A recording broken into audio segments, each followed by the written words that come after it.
semua. Assalamualaikum warahmatullahi wabarakatuh. Semoga selalu dalam keadaan sehat walafiat. Kembali berjumpa dengan saya, Hersubano Arif. Dan kali ini saya akan mengajak Anda untuk mendiskusikan soal yang saya kira sangat sangat serius ya, karena implikasinya juga sangat serius, yakni tugas dari Pak Jokowi kepada Menhan, Kementerian Pertahanan, Pak Prabowo ya, yang diminta untuk mengorganisasi berperan dari intelijen ya, benar-benar intelijen termasuk BIN. Jadi ini kelihatan, jadi ini peran BIN ini dipreteli oleh Pak Jokowi dan diserahkan kepada Pak Prabowo. Nah ini tentu saja menarik karena ini implikasinya bukan hanya tentu implikasinya politik karena ini putusan politik, tapi implikasinya dalam sistem kita bernegara, dalam pelaksanaannya dan sebagainya itu sangat wah saya membayangkan ini sangat complicated. Karena itu saya akan mengajak Anda untuk memperbincangkan soal ini dengan seorang pengamat analis politik dan juga militer dari Universitas Nasional, Bung Selamat Ginting. Assalamualaikum, Bung Ginting. Waalaikumsalam warahmatullahi wabarakatuh.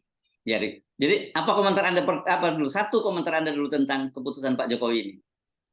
Ya, pertama Kementerian Pertahanan itu alat pemerintah. Yang kedua, Badan Intelijen Negara itu alat negara. Ini harus dibedakan. Jadi Kementerian Pertahanan memang menjalankan kebijakan-kebijakan pemerintah. Kemudian kalau Badan Intelijen Negara, kebijakan negara. Jadi dia tunduk patuhnya pada presiden dalam kapasitas sebagai kepala negara, bukan kepala pemerintahan. Nah, sementara kalau kementerian, semua kementerian ada tunduk pada presiden dalam kapasitas sebagai kepala pemerintahan. Ini yang harus dibedakan, jangan kemudian rancu begitu. Ini kan dengan meskipun bahasanya mengorkestrasi, tapi kan jelas saya simak pernyataannya Pak Jokowi itu menyatakan nanti semua laporan intelijen disampaikan ke kita, dalam bahasanya begitu, maksudnya ke presiden, itu akan disampaikan oleh Menteri Pertahanan. Dalam hal ini berarti kan peran yang selama ini diperankan oleh BIN, yakni memberikan semacam taklimat, briefing tentang data-data intelijen ke presiden, itu akan diambil alih oleh Menteri Pertahanan, gitu kan, Bung Ginting ya? Ya, padahal kalau kita lihat tugas Badan Intelijen Negara, jelas dia mengatur dan mengkoordinasi intelijen pengamanan nasional, semuanya untuk kepentingan negara. Jadi kalau dulu eranya Presiden Soeharto namanya Badan Koordinasi Intelijen Negara. Kata koordinasinya dipakai supaya orang paham bahwa yang mengkoordinir itu adalah BIN, bukan siapa-siapa. Nah, jadi sebenarnya yang menarik adalah ketika sebelumnya pada 2020, pertengahan 2020, BIN itu ditarik oleh presiden lewat peraturan presiden, tidak lagi berada di bawah koordinasi Kemenko Polhukam, tapi langsung di bawah koordinasi presiden, dengan alasan supaya rahasia negara ini tidak bocor. Nah, jadi langsung kepada presiden sebagai pengguna dari Badan Intelijen Negara.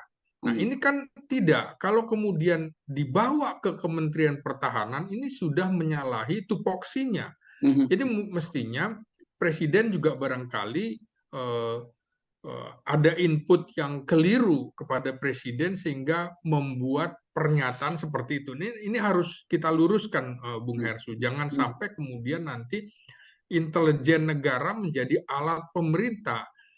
Alat pemerintah itu kan artinya alat politik. Sementara kemudian kalau intelijen negara itu harus fungsinya netral dia. Dia tidak boleh memainkan fungsi politik kecuali politik negara. Nah, presiden dalam kapasitas apa? Kalau meminta kepada Kementerian Pertahanan, maka itu kapasitasnya sebagai kepala pemerintahan, maka itu ada tujuan-tujuan politik. Nah, yang Bung Hersu bilang, apakah kemudian akan mempreteli tugas BIN? Nah, ini yang harus kita kaji. Kalau kajian politik tentu membahasnya dari bahwa ada kemungkinan pertarungan politik di situ.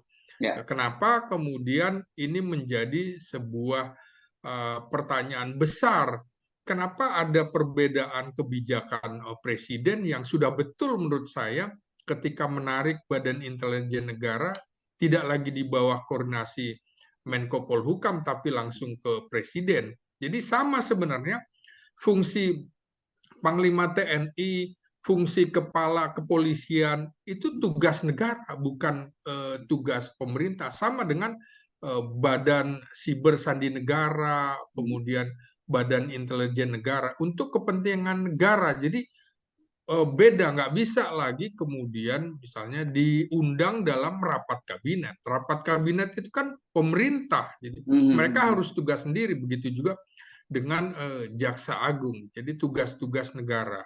Nah, Ya. menurut saya, Bung Hersu, memang aneh di Indonesia. Saya ingat Menteri Pertahanan Ria Mijat Triakudu dulu itu juga sempat mengemukakan bahwa hanya di Indonesia Kementerian Pertahanan tidak mempunyai badan intelijen. Betul, mestinya punya badan intelijen pertahanan, tapi sampai saat ini belum terwujud. Padahal itu sudah di era Presiden Jokowi. Kalau mau sebenarnya wujudkan saja badan intelijen pertahanan, tapi bukan melakukan memimpin orkestra atau mengkoordinasi intelijen keseluruhan. Itu keliru, Bung Hersu. Ya. Jadi menurut saya bukan cuma Kementerian Pertahanan, kementerian lain juga perlu ada aparatur intelijennya, karena intelijen kan fungsinya adalah melawan secara tertutup pihak-pihak yang bertentangan dengan negara. Jadi tugasnya tertutup. Nah, sementara BIN yang saat ini kita amati lebih banyak tugas-tugasnya justru tugas terbuka dalam pengertian kok dipamerkan, misalnya melakukan vaksinasi COVID dan segala macam. Itu bukan tugas BIN, tugasnya harusnya tertutup dan informasinya juga hanya kepada pengguna, yaitu presiden, bukan kemudian rajin membuat press release kemudian ke media massa. Kita lihat bahwa hari ini dan kemarin kan ada pernyataan dari Kepala BIN mengingatkan bahwa tahun 2023 ini tahun ancaman, tahun bahaya. Memang bukan cuma Kepala BIN saja, Sekjen PBB juga sudah mengingatkan bahwa inflasi bisa sampai 80% dan 66 negara terancam bangkrut dari krisis pangan, krisis energi, dan krisis keuangan. Jadi mengingatkan boleh, tapi menurut saya Kepala BIN harusnya menginformasikannya kepada presiden, tidak perlu pamer informasi. Jadi komunikasinya komunikasi tertutup, begitu Bung Hersu. Jadi ini banyak yang sudah salah kaprah, dan ini ditambah lagi salah kaprahan dilakukan oleh presiden, jauh lebih berbahaya gitu ya. Ya, makanya presiden juga harus kita ingatkan, sama dengan kita perlu mengingatkan misalnya Ketua Umum Partai Demokrasi Indonesia Perjuangan, Ibu Megawati, yang mengatakan bahwa Jokowi sebagai petugas partai. Ini juga akan keliru, dan itu kita tidak harus mengingatkan bahwa itu pernyataan keliru. Begitu seseorang dilantik menjadi pejabat negara, maka kepentingannya buat negara, bukan lagi petugas partai gitu. Masa kemudian presiden bertanggung jawab kepada ketua partai, ini kan keliru. Jadi tetap harus diingatkan. Lah, bukankah ayahandanya Presiden Soekarno dulu juga mengatakan bahwa ketika saya menjadi presiden, saya sudah bukan lagi orang PNI. Begitu juga yang lain, mau jadi wali kota, bupati, gubernur, menteri, dan lain-lain, ya kemudian fokus, dia garis lurus, tegak lurus kepada kepentingan negara, bukan lagi kepentingan partai. Jadi yang seperti ini harus kita lawan, dalam tanda petik kekeliruan itu harus kita luruskan. Nah, begitu juga yang kasus yang seperti Bung Hersu kemukakan, apakah kemudian intelijen negara ini dipreteli? Nah, lagi-lagi introspeksi Badan Intelijen Negara, tugasnya harus tertutup bukan terbuka. Kemudian juga kita mesti ingatkan tidak bisa Menteri Pertahanan mengkoordinasi, mengorkestra tugas-tugas intelijen, Apalagi dia intelijen juga ketua pemerintah partai politik mestinya. kan, Bung Giti. Ya, Hmm. apalagi kemudian Menteri Pertahanan ini ketua umum partai politik. Menurut saya harusnya Presiden konsisten ketika kemudian eh, pimpinan partai politik atau kader partai politik duduk di dalam kabinet pemerintahan, dia harus lepas. Itu kan awalnya begitu dulu Presiden Ya. Jokowi. Hmm. Tidak boleh double Rangkap jabatan. jabatan ya, jadi pimpinan partai kemudian di kementerian. Tapi apa yang terjadi?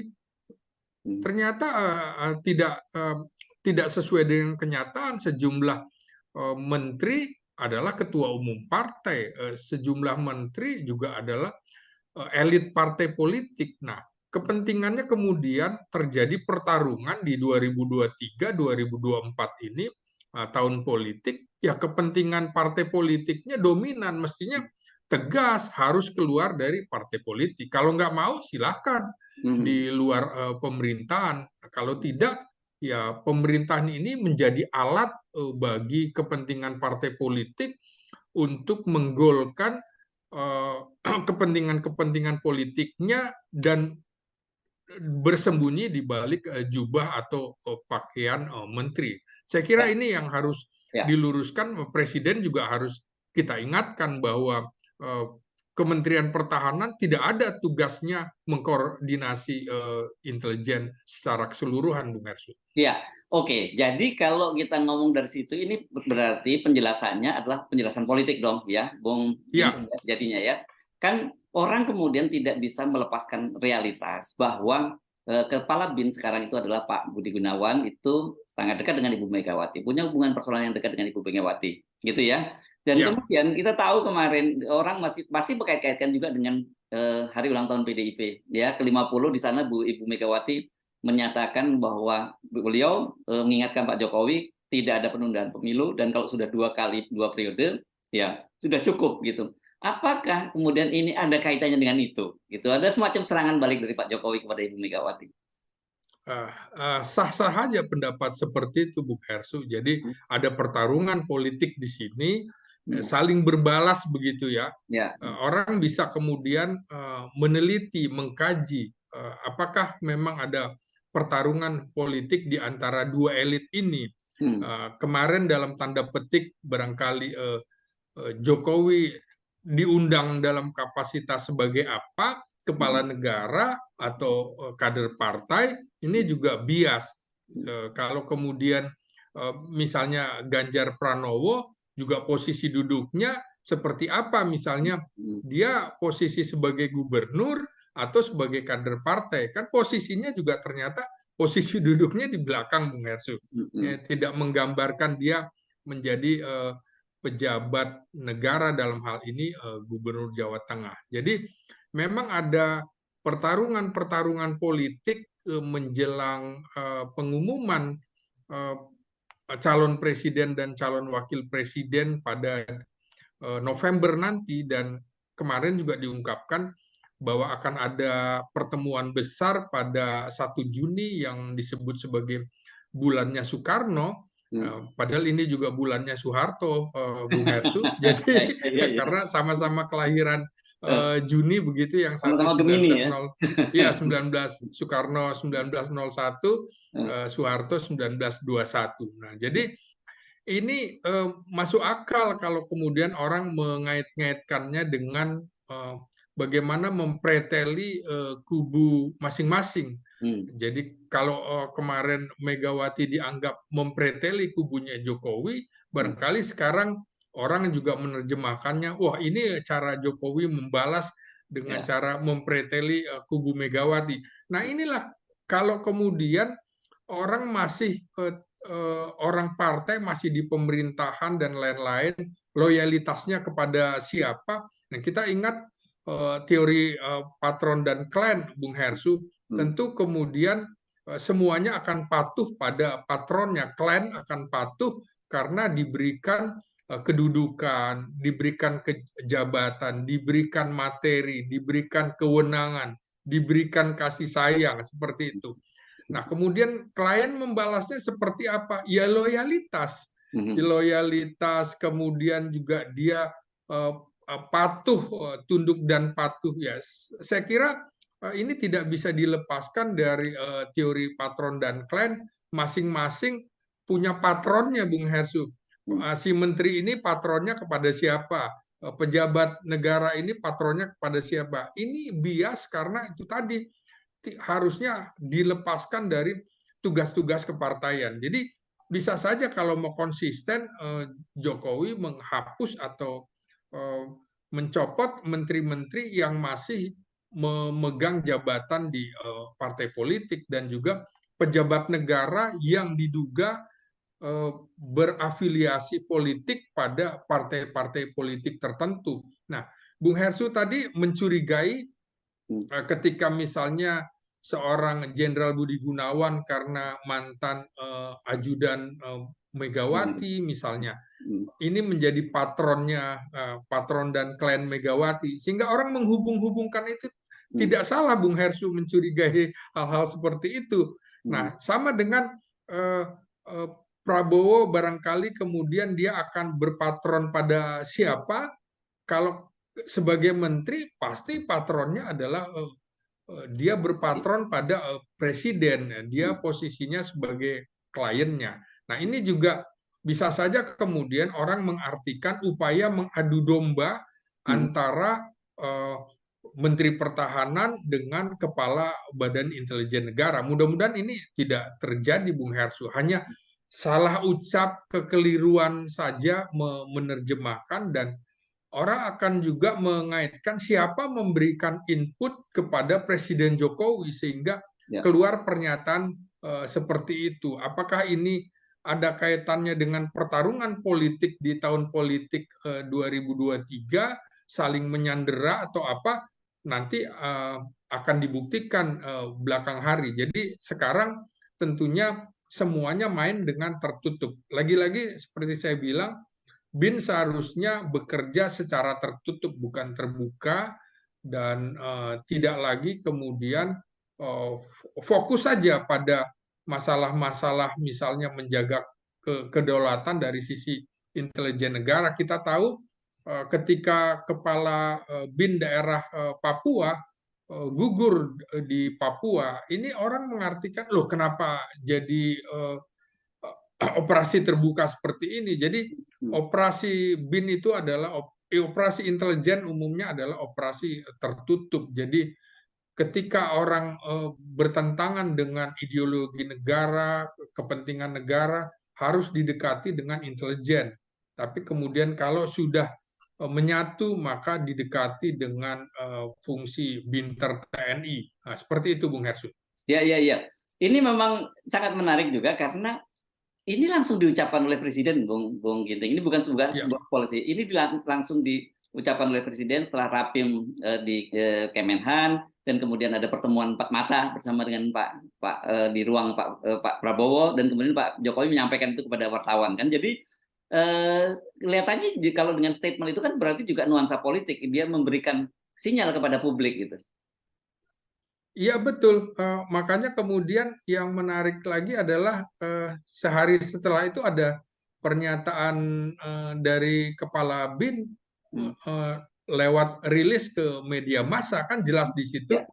bahwa BIN mengingatkan masyarakat bahwa hasil analisisnya terkait situasi ekonomi dunia tahun 2023 memaparkan bahwa hasil analisis intelijen mengungkap bahwa tahun 2023 ini menjadi tahun yang gelap dan penuh ketidakpastian. Ya, ya, Jadi ya. seperti saling berbalas gitu, Bung Hersu, bahwa ini loh kewenangan gue gitu kan, bukan kewenangan siapa-siapa Ya, gitu. ya, ya, ya, ya. Jadi ini kan tidak dengan sendirinya, Bung Hersu, kok tiba-tiba ada pernyataan terbuka dari Kepala BIN yang mengirim press release kepada sejumlah media mainstream umumnya.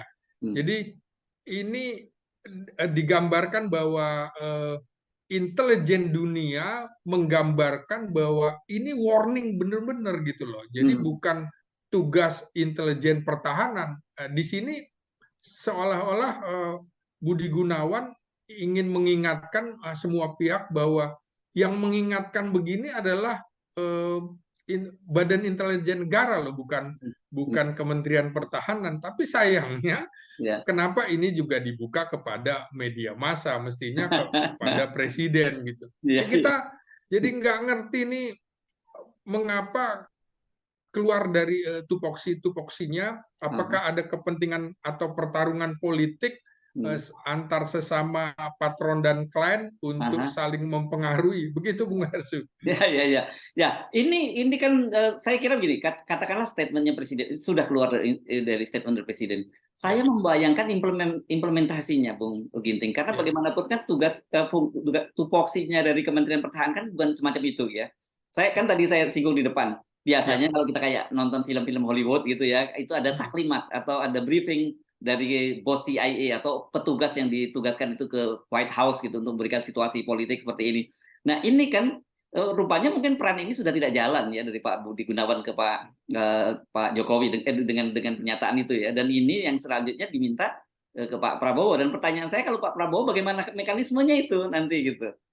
Nah, jadi sebenarnya kita punya yang namanya atase pertahanan, tapi Hmm, posisinya adalah sebagai alat Kementerian Pertahanan mestinya Bung hmm, Hersu. hmm, hmm, Dia kemudian menginformasikan untuk kepentingan pemerintah.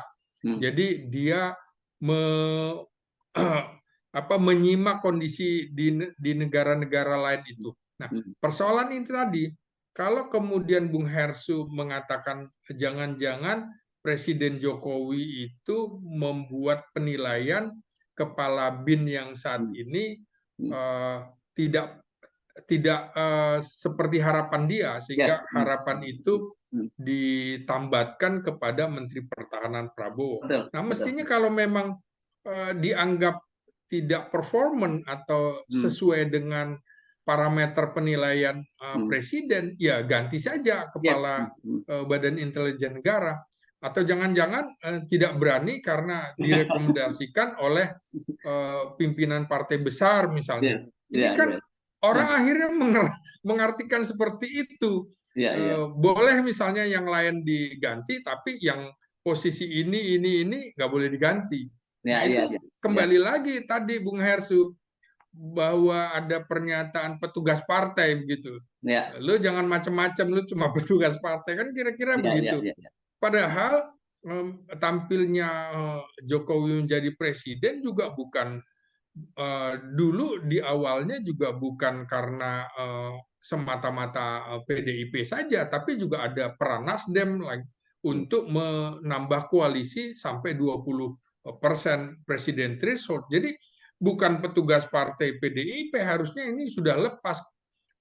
Apakah kemudian Surya Paloh juga bisa bilang bahwa Jokowi juga petugas partai Nasdem karena hmm, dulu juga dicalonkan oleh Nasdem? Kan tidak.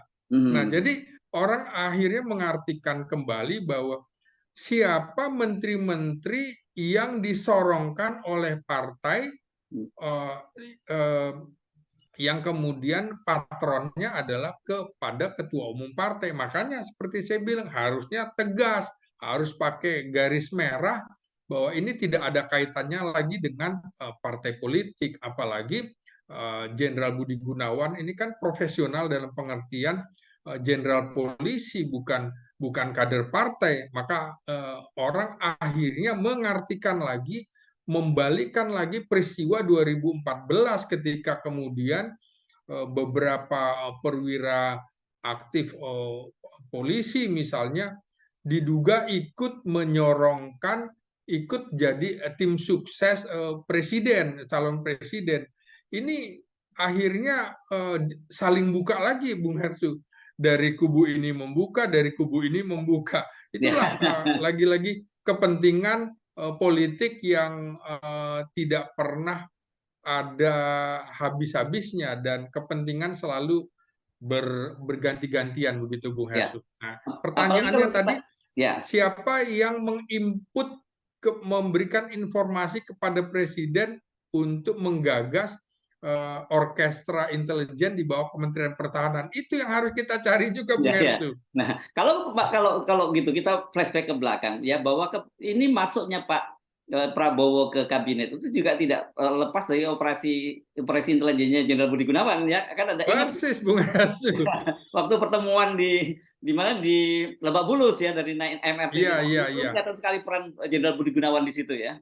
Ya, jadi memang menurut kepentingan politik gitu ya, Ya. untuk stabilitas nasional akan lebih bagus karena suaranya kan tidak terlalu jauh dari awal 6% Pilpres periode pertamanya, yang Pilpres periode kedua Jokowi beda sekitar 9%. Maka kemudian barangkali seperti juga pernyataan Prabowo, akan lebih baik semuanya masuk di dalam pemerintahan untuk kepentingan bangsa dan negara. Padahal kalau di dalam politik itu harusnya tidak usah malu. Ada ya. Ketika kalah ya jadi oposisi gitu Ya, ya, ada bukan check and balance kemudian jadinya ya. masuk dalam pemerintahan. Di sini memang peran intelijen yang dilakukan oleh Budi Gunawan menyatukan Jokowi dengan Prabowo dianggap sebagai poin besar Ya. Budi Gunawan saat itu. Maka kemudian saat ini barangkali Presiden enggan juga menegur yang Ya. bersangkutan dan lain-lain. Itu terjemahannya. Silakan saja orang membuat persepsi, tapi kalau kaitannya dengan hukum tata negara, bicara tupoksi. Kalau bicara dari politik, maka ini adalah kontestasi. Ada pertarungan politik di balik pernyataan Presiden, di balik pernyataan Ketua Umum PDIP Megawati, dan di balik pernyataan dari Kepala BIN yang kemarin membuat rilis. Begitu, Bung Hersu. Jadi Yes, oke. balas-balas pantun politik Berbalas begitu ya. pantun ya. Menarik. Jadi menarik kita cermati. Ini kan baru statement dari Presiden. Apakah kan harusnya kemudian turunannya itu kan berkaitan dengan ada undang-undang, ada perpres yang mengatur itu kan, tidak bisa langsung hanya ucapan Presiden kemudian tiba-tiba berubah semuanya kan, Bung Ginting? Ya, makanya kemudian apakah Perpres yang dulu akan dicabut oleh Hmm. Presiden Hmm. ketika kemudian BIN tidak lagi di bawah Kemenko Polhukam, apakah itu akan dicabut? Kita tunggu saja. Karena Presiden juga mengeluarkan peraturan Presiden nomor 73 tahun 2020. Jadi umurnya kan belum sampai 3 tahun, baru 2,5 tahun. Apakah ada perubahan? Karena Perpres itu kan dikeluarkan pada pertengahan 2020. Jadi alasannya adalah supaya tidak bocor informasi BIN kalau ikut dalam rapat-rapat, melaporkan di rapat Kemenko Polhukam. Jadi alasan itu masuk akal ketika kemudian saat ini justru BIN harus koordinasi dengan Kementerian Pertahanan sebagai pimpinan orkestranya. Ini menjadi aneh, Bung Hersu. Kita tunggu lagi apakah peraturan Presiden nomor 73 tahun 2020 yang mengeluarkan posisi BIN dari koordinasi Kemenko Polhukam itu akan diubah atau enggak, kita tunggu saja. Apakah dalam waktu dekat ada seperti itu, kepentingan politik apa yang memaksa seperti itu. Begitu, Bung Hersu. Jadi sebelum itu kan, sebelum ada konduktor orkestrasinya kan gitu kan, itu kalau Iya, menggunakan bahasa Pak Jokowi kan orkestra ya, itu orkestrasi itu kan ada konduktor gitu ya. iya. Berarti sekarang ini nggak ada konduktornya, berarti sekarang ini bukan orkestra tapi jazz, ini jam session gitu, masing-masing main sendiri-sendiri. Oh, iya. Ya, inilah yang harusnya tidak boleh terjadi. BIN tetap harus menjadi payung dari intelijen-intelijen semua yang ada di Yes. negara ini. Dia bisa meminta input dari intelijen kejaksaan, intelijen strategis TNI, intelijen keamanan polisi dan lain-lain, termasuk intelijen imigrasi dan lain-lain. Jadi kalau mau ya seperti tegas nama di era Presiden Soeharto, Badan Koordinasi Intelijen Negara. Sehingga ini kalau Badan Intelijen Negara orang mengatakan, gua nggak mau dibawa koordinasi lo lagi ya kan kayak gini. Ya, ya. Repot Bung Hesu. Padahal kalau kita bicara hukum tata negara, ya aturannya seperti itu. Baik, oke, jelas Bung Ginting ya, clear. Tapi ini memang silakan Anda menginterpretasi masing-masing apa yang terjadi ya.